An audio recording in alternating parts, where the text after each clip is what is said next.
নমস্কার, সুপ্রভাত। সকলে কেমন আছেন? আশা করি সকলে ভালো আছেন। রোজনামচা চ্যানেলের আরও একটি নতুন ব্লগে, নতুন দিনে সকলকে জানাই স্বাগত। আমি বিশেষ ভালো নেই, কারণ হচ্ছে কালকে বললাম যে সন্ধ্যে থেকে আর কি জ্বর ভাব, ঠান্ডা লেগেছে। আজকে মনে হচ্ছে যতদূর সম্ভব জ্বরই এসছে, গা হাত পা যন্ত্রণা করছে, শরীরটা খুব খারাপ, আর নাক পুরো আটকে রয়েছে, একদম ভালো লাগছে না। তার মধ্যে না আজকে এই যে বাইরের অবস্থা দেখুন, একদম মেঘলা আকাশ, হাওয়া দিচ্ছে, একদম বাজে ওয়েদার। শীতকালে এইরকম ওয়েদার হলে না এমনিতেই যেন মনে হয় শরীর ম্যাচ করছে, শরীর খারাপ লাগছে। তার মধ্যে আমার তো লেগেছে ঠান্ডা, আর এরকম জ্বর, গা হাত পা কোমর সব ব্যথা করছে। কালকে রাত্রেই ওষুধ খেয়ে নিয়েছিলাম, তা নাহলে হয়তো আরও বেশি হতো। একটু তাই জন্যে মানে কমই আছে, কিন্তু আজকে সকালে ওঠার পর মানে কালকে গা হাত পাটা যন্ত্রণাটা এতটা ছিল না, কিন্তু আজকে গা হাত পা যন্ত্রণা করছে বেশ। আর এই যে মা রান্না বসিয়েছে, আজকে সকালের জলখাবার আর রুটি কিছু করছে না। আমার বললো এরকম পাঁচমিশালি একটা তরকারি করছে, যে বিট, গাজর, মটরশুঁটি, বিনস, আলু, ফুলকপি সব দিয়ে একটা পাঁচমিশালি তরকারি করছে। এই তরকারিটা হলে মুড়ি দিয়ে তরকারি দিয়ে খেয়ে নেব। কারণ কি ভাত রুটি কোনোটাই যেন ভালো লাগছে না, মুখটায় কেমন যেন মনে হচ্ছে তেতো লাগছে, ইচ্ছা করছে না খেতে। সেই কারণে ওই মুড়িই খাবো, মুড়ি দিয়ে ওই তরকারি দিয়ে খেয়ে নেবো। এই যে মুড়ি তরকারি নিয়ে বসেছি। বিট আমার খুব একটা ভালো লাগে না, তাও খাচ্ছি এখন।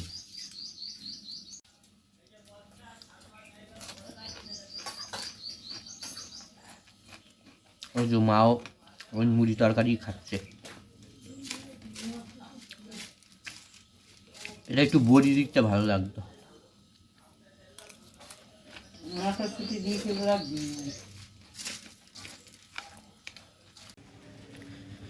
বেরিয়েছি, এখন একটু যাচ্ছি ত্রিবেণীর দিকে। শরীর খারাপ, ওষুধ তো আনতেই হবে, তাই জন্য যাচ্ছে, ওষুধ নিয়ে আসবো। মায়েরও সুগারের প্রেশারের ওষুধ শেষ হয়ে গেছে, সেগুলোও আনতে হবে। আর আমার এই জ্বরের জন্যও আনবো, সেই কারণে যাচ্ছি। ওষুধ নেওয়া হয়ে গেছে, মা বলেছিল এবারে ফুল নিতে, তাই একটু ফুল নেবো এবারে।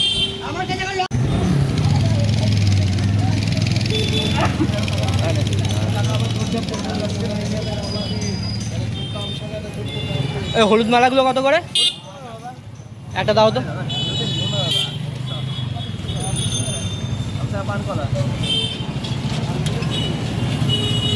গোলাপগুলো দারুণ লাগছে।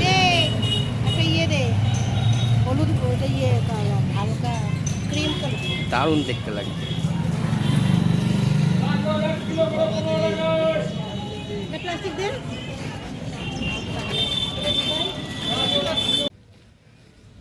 ওষুধ নিয়েছি, ফুল নিয়েছি, তারপরে গেছিলাম মুদিখানার দোকানে, দুটো মুদিখানার মাল দরকার ছিল, সে দুটোও নিয়েছি। এবারে বাড়ি যাচ্ছি। সকাল থেকে শীত লাগছিল, যেই বাজারে এলাম হেঁটে এবারে গরম লাগছে, ঘেমে গেছি পুরো। তার মধ্যে সকাল থেকে তো রোদ ছিল না, এখন রোদটা উঠেছে হালকা হালকা। মাছকে রান্না করছে এই যে তেলাপিয়া মাছ আর রুই মাছ একসঙ্গে করে, মানকচু দিয়ে আলু দিয়ে বড়ি দিয়ে ঝোল। আর কি করছো? আর হয়েছে লাউ ডাঁটার চচ্চড়ি। রান্না করে মা আমাকে ঝোলটা টেস্ট করতে দিয়েছে, মাছের ঝোল।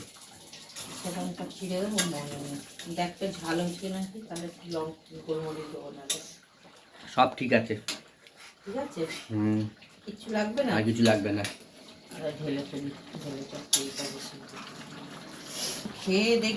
একবার কচু খেয়ে আমার এমন গলা চুলকেছিল, গলার ভেতরে পুরো ফুলে গেছিল, মনে হচ্ছিল নাল ঝরছিল শুধু।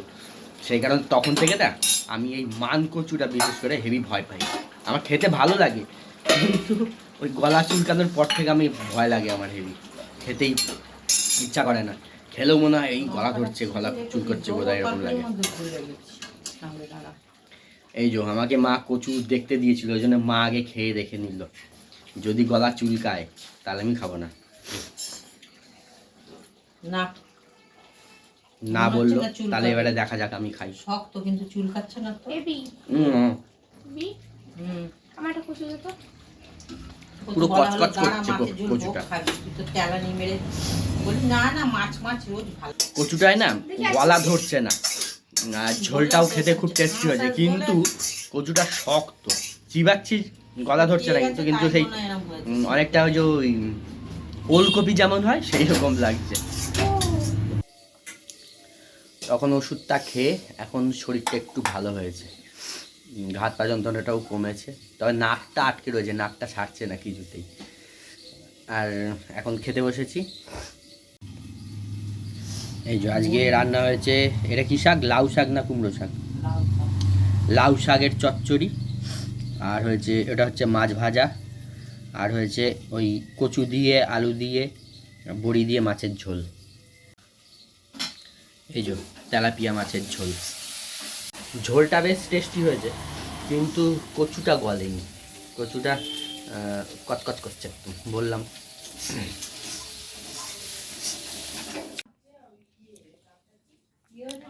এটা কি বলুন তো, এটা আচার নয় কিন্তু, এটা হচ্ছে চবনপ্রাশ, আচারের মতন দেখতে লাগছে না? কাশি হচ্ছে তো, ওই জন্য মা বললো একটু আর চবনপ্রাশ খা, দেখবি কমবে। আমি বলছি কমবে, কমবে। ওই আনা থাকে এটা মায়ের জন্য, এটা লাস্ট, এটা বাবার হাতে আনা, বাবা এনে দিয়ে গেছিলো, এখনো রয়েছে এটা, তাই জন্য আমি একটু খাচ্ছি, কাশি হচ্ছে বলে।